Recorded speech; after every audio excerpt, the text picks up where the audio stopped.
예, 영주 문경예철의 최규열 의원입니다. 예, 표 띄워주십시오. 미국이 금리를 인상하고 있죠. 네. 미국의 금리 인상은 어떤 의미냐? 미국 경제가 호황이라는 것을 세계 경제에 알리고 있는 거죠.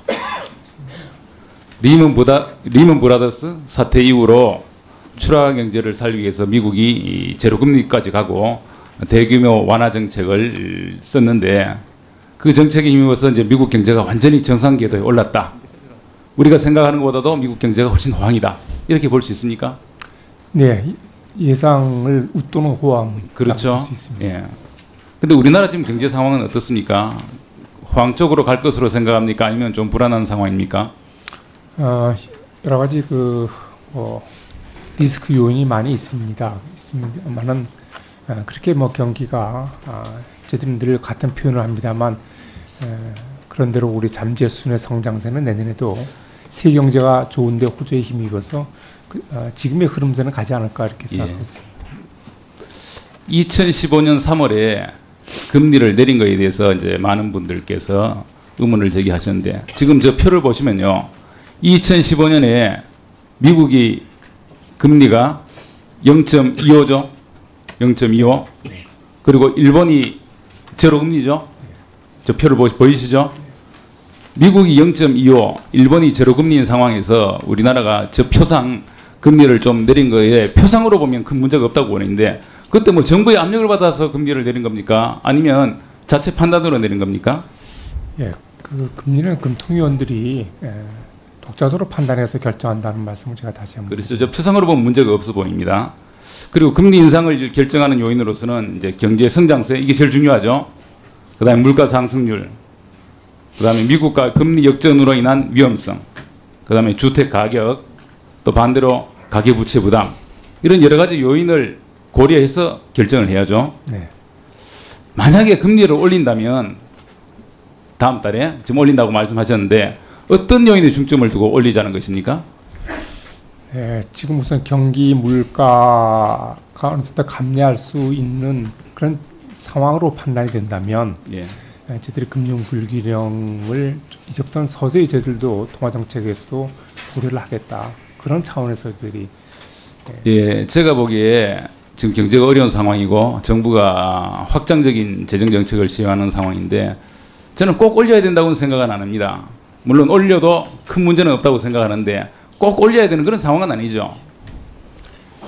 올리는 것이 저희들이 아니 이렇게 되면 또 시장에서 제가 그 반응 때문에 조심스러운데 저희들이 시장에서 꼭 올려야 되는 상황이에요. 죄송합니다. 길게 얘기를 못해서 반드시 올리고 그런 그렇죠. 꼭 올려야 되는 상황은 아니죠. 예, 지금 상황이 보면 좀 중립적으로 볼 수 있는 그런 상황이죠.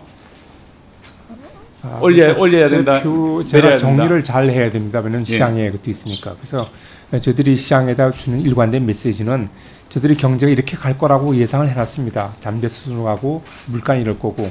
근데 그게 좀 더 확신이 쓴다면 이제는 저금리 기조를 좀 줄여나가겠다. 저금리 정도를 줄이겠다. 요게 정확한 표현이고요. 제가 좀 표현을 좀 달리하면 또 시장에서 달리 해석할 수 있기 때문에. 알겠습니다. 예. 그리고 다음 표 한번 보여주십시오. 저게 이제 금리와 주택 가격 추이인데요. 저것은 2008년을 벽으로 놓고 국민은행에서 작성한 표입니다. 2008년 기준으로 100으로 했을 때 계속 이제 그 주택 가격이 올라가고 있는데 이 금리를 보면 말이죠.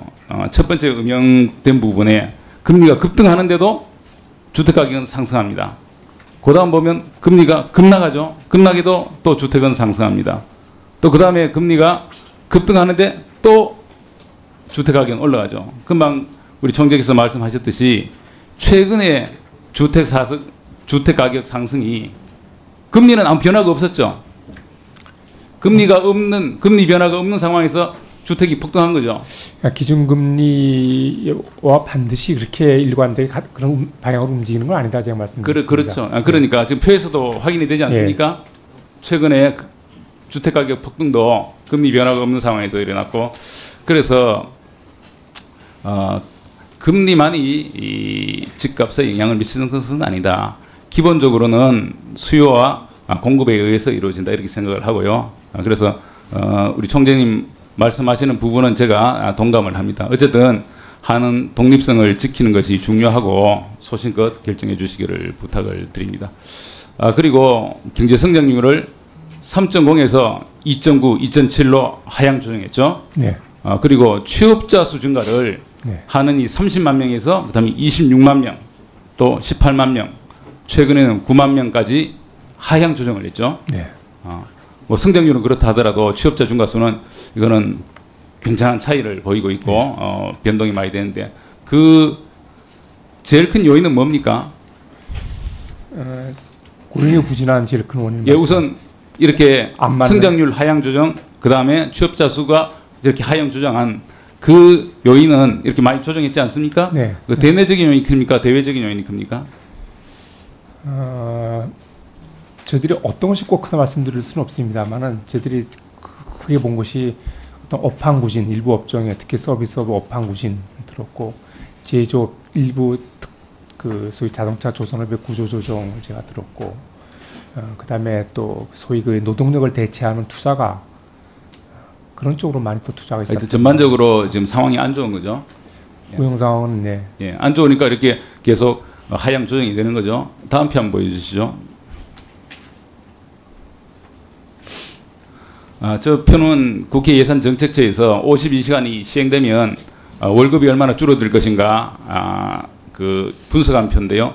저기 보면 평균 37만 원 월급이 감소한다. 특히 이제 기간제 41만 원, 정규직도 37만 원. 어쨌든 최저임금 인상, 노동시간 단축 이것이 소득 이 근로자 소득 감소에 영향을 이제 미쳤는데 이 영향도 있다고 생각합니까? 고용에 영향을 줬느냐 그런 말씀이신가요? 그렇죠. 고용과 이 성장률, 단축이요. 처음액제가 전제. 예, 근로시간 단축은 물론 뭐 고용에 영향을 줍니다. 근데 고용에는 그 어느 한 방에 영향을 주지는 않는다고 보고요. 이게 근로시간 단축하면서 대체 고용이 늘어나는 효과도 분명히 또 있을 겁니다. 그다음에 또 이 그 늘어나는 여러 가지 인건비 부담은 또 마이너스 작용하고 해서 근로시간 단축이 고용에는 그런 양면적인 작용을 미치는데 어느 것이 더 큰지는 아직은 시행 그 초기라 그렇게. 예. 네. 최규 의원님 수고하셨습니다. 네, 다음 존경하는 이원욱 의원님 질의하시겠습니다.